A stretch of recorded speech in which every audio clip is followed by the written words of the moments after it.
بدشگونی لینا یہ بہت سارے معاشروں میں اور تہذیبوں میں مروج تھا اور اب بھی مروج ہے، لیکن اسلام نے اس کی نفی کی ہے۔ بدشگونی کیا ہے؟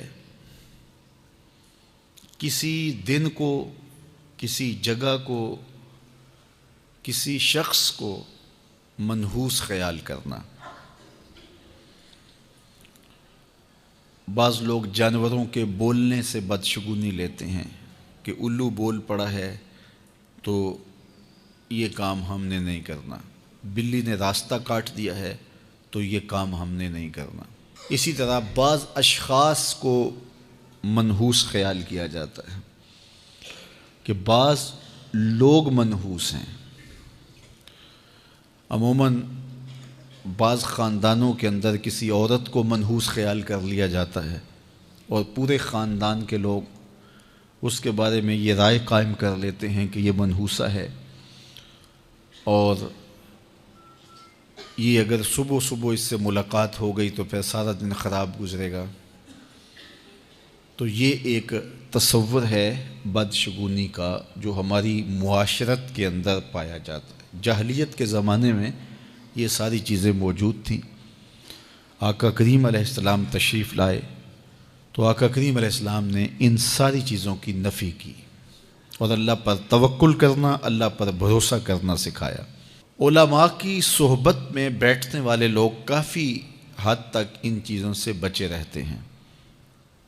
عام لوگوں کی زندگیوں کے اندر یہ چیزیں موجود ہوتی ہیں۔ جاہل پیروں، ملنگوں اور یہ بنگیوں چرسیوں کے پاس بیٹھنے والے لوگوں کے اندر تو کوٹ کوٹ کے یہ ہندوانہ چیزیں رچی بسی ہوتی ہیں۔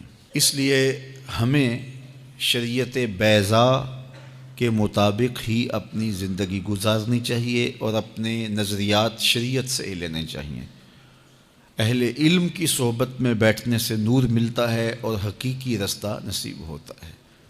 تو کسی کو منحوس قرار دے دینا یہ ہماری اپنی اختراع ہوتی ہے، ہمارا اپنا وسوسہ باطن ہوتا ہے۔ حضور نے ارشاد فرمایا ایک تو متعدی مرض نہیں ہے کہ اگر میں اس کے پاس بیٹھا تو یہ مرض مجھے اس سے لگ جائے گی۔ دوسری بات ارشاد فرمائی ولا حامتا، الو کا بولنا کوئی معنی نہیں رکھتا، اس کی آواز کوئی معنی نہیں رکھتی۔ تیسری بات فرمائی اور نہ ہی ستاروں کی کوئی تاثیر ہے کہ فلاں ستارے کا یہ اثر ہے۔ اقبال کہتا ہے یہ ستارے میری قسمت پر کیسے اثر انداز ہوں گے جو خود افلاک میں زار و زبوں گھوم رہے ہیں۔ وہ بعض کہتے ہیں ہاتھ کی لکیریں کام کرتی ہیں، جی یہ تیری ہاتھ میں فلاں چیز کی لکیر ہی نہیں ہے، فلاں کی لکیر ہی۔ وہ بیٹھے ہوتے ہیں نا فٹ پاتھ کے اوپر پروفیسر بابا جو قسمت کا حال بتاتے ہیں اور 10 روپے لیتے ہیں، تو وہ بتا رہے ہوتے ہیں تیری قسمت میں یہ ہے، تیری قسمت میں یہ ہے، تیری قسمت میں یہ ہے۔ وہ کسی نے کہا قسمت تو ان کی بھی ہوتی ہے جن کے ہاتھ بھی نہیں ہوتے۔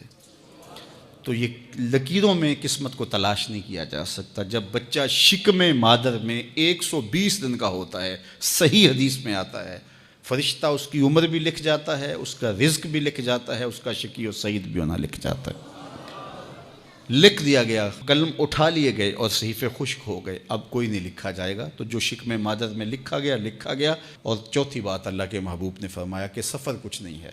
یعنی کچھ لوگ کہتے ہیں یہ جو سفر کا مہینہ ہے یہ بہت ہی سخت مہینہ ہوتا ہے اور ان دنوں کے اندر سفر نہیں کرنا چاہیے، ان دنوں کے اندر شادی نہیں کرنی چاہیے، ان دنوں کے اندر اگر شادی کی جائے تو وہ شادی کامیاب نہیں ہوتی، اس لیے کہ یہ مہینہ منحوس ہے۔